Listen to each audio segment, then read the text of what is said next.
There's a pretty one, Ulysses.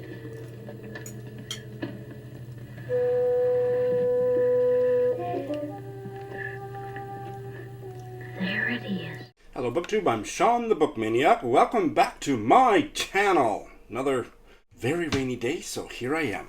First off, an announcement from Robert of Barter Hordes. He is planning a BookTube Prize Festival meetup gathering celebration party in the Raleigh, Durham, North Carolina area, October 4th to 6th. I will put a link in the show notes. I wish to hell I could go, but I think you all should go and make lots of vlogs. Sounds fabulous.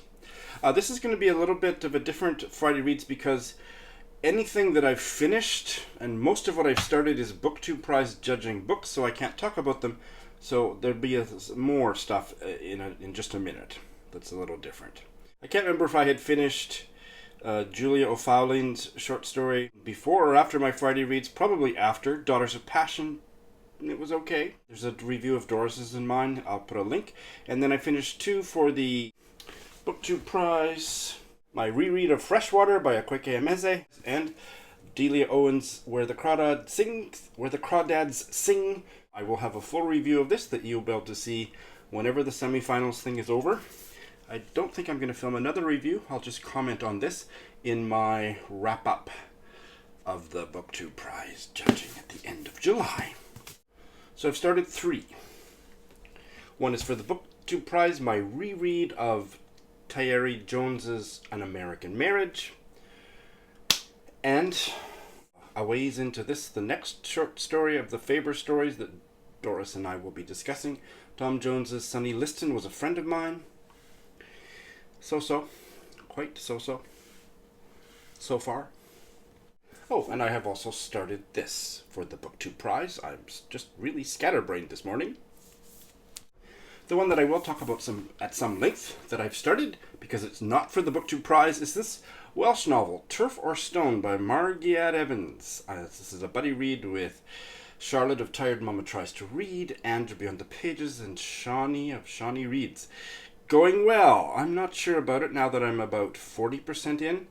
I'm not sure that it's as good as her most famous novel, Country Dance, but I'm enjoying it and it's definitely holding my interest. But there's just a couple really shitty men that are getting a lot of airtime, and they're beaten down literally and figuratively. Wives are much more interesting, and I'm hoping we'll get a lot more airtime. I don't care about the backstory about assholes. It's the women that matter, damn it. It's quirky, and the writing is lively, and turns of phrase. I'm going to have another full episode of In Other Words for all the vocabulary. This one isn't as Welsh obsessed. There's only one reference so far to one of them.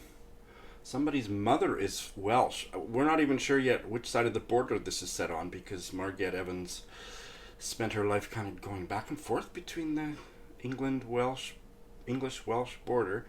It's not clear. It doesn't seem to be so fixated on borders, but it's still a very interesting story, and I'm less than halfway through, so who knows whether those kinds of thematic preoccupations might come into play in the rest of it, but no, I'm enjoying it, and it's a great buddy read. That's all I have to say in terms of my usual thing, and I also have nothing scheduled to begin in the coming week. I have another buddy read, other buddy reads, but not starting until the week after. So yeah, it would be a 6-minute Friday Reads, but what I'm going to do now is I'm just going to give you a rundown of all the other books I've got in progress that you haven't heard me talk about it in a while. I don't usually do this kind of an update. I just tell you when I've started it, bailed on. Oh, and no bails, by the way. So, hello. Better double check that. That doesn't sound right. Yeah, no bails. So I usually just talk about books when I've starting them, bailed on them, finished them, or they're coming up in the week ahead's TBR. But I'm just going to give you a quick summary of where I'm at with various other books that have been in progress, some of them for quite some time. The one that's been in progress for the longest, and it's been over 6 months since I've cracked it open. It's a collection of essays that are not particularly related one to another, so I have felt very comfortable in just putting that way at the back of the shelf, and I had been enjoying it. I started in Nonfiction November, And I think the last time I might have read anything out of it was in December, maybe January.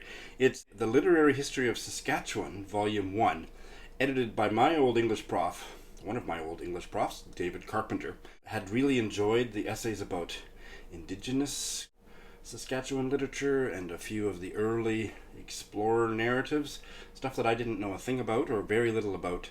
And I will get back to it. I'm going to Saskatchewan to see my family in August with Kenji.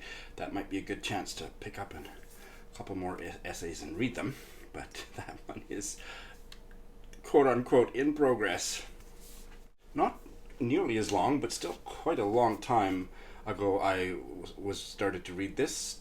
This was for the Asian Readathon, Tan Tuan Eng's The Garden of Evening Mists. And I was loving it. I put it aside, just it got crowded out because of buddy reads and readathons and stuff. And I was absolutely loving it. I can pretty much imagine myself back into the very last chapter before I put it down. It's still living and breathing inside me. It's going to be so easy to pick up. It's been weeks. If I didn't say that already, I'm 40%, I think, of the way through it. I hope to maybe finish it in July. Because, August is Women in Translation Month, so I'd really like to finish it. It's a wonderful novel, and it's just gotten pushed to the back of the shelf because of other ongoing reading priorities. I am still dipping into the audiobook of Samuel Richardson's, I think it's 1750 novel, Clarissa, Volume 1. Volume 1 audiobook is something like 34 hours.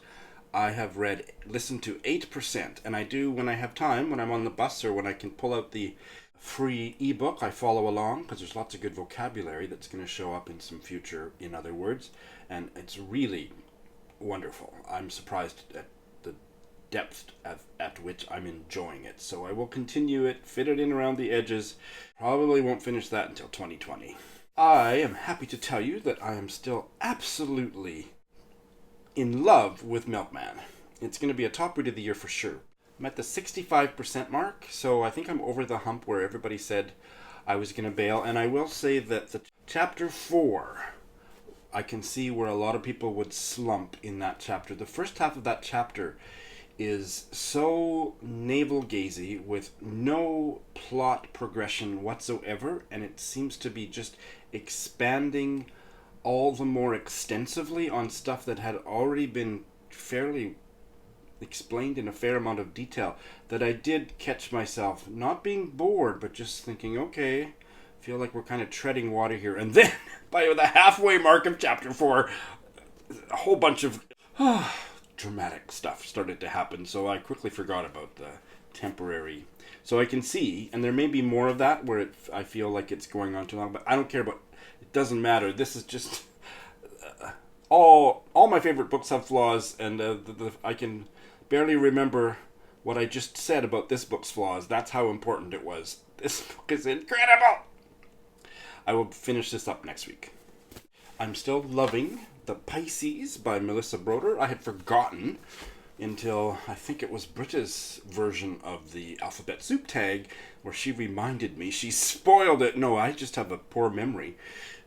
So I had forgotten. Everybody who's talked about this book talks about the fact that there's a merman in it, and I hadn't gotten to that point in the story, except that this cute young guy, she was always seeing him swimming in the water at night, so hello, but I had totally forgotten that there was a merman in it.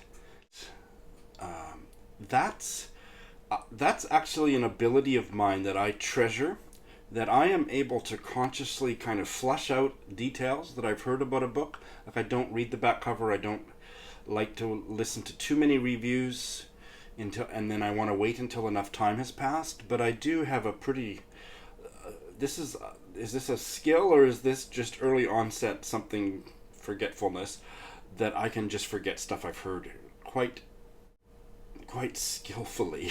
So I had forgotten about the merman. I haven't gotten to that point. I'm a third of the way through and absolutely loving it. I'm also really loving J.M. Barrie's memoir about his mother, titled Margaret Ogilvy.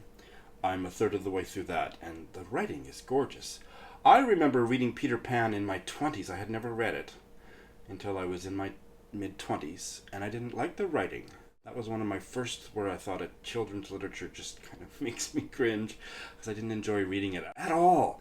So I don't know if that's just where my head was at the time or it wasn't very good, but this memoir is beautifully written and I'm really enjoying it. So yeah, those are the other things in progress that I hadn't mentioned earlier in the Friday reads. So all in all, I'm really feel like I've got my reading mojo. Not everything I'm reading is great, but most of it is, and feel like I'm over that whatever that was, and I am bringing all of me to my reading and having a great time. So how much of you have you been bringing to your reading this week? Thanks for watching.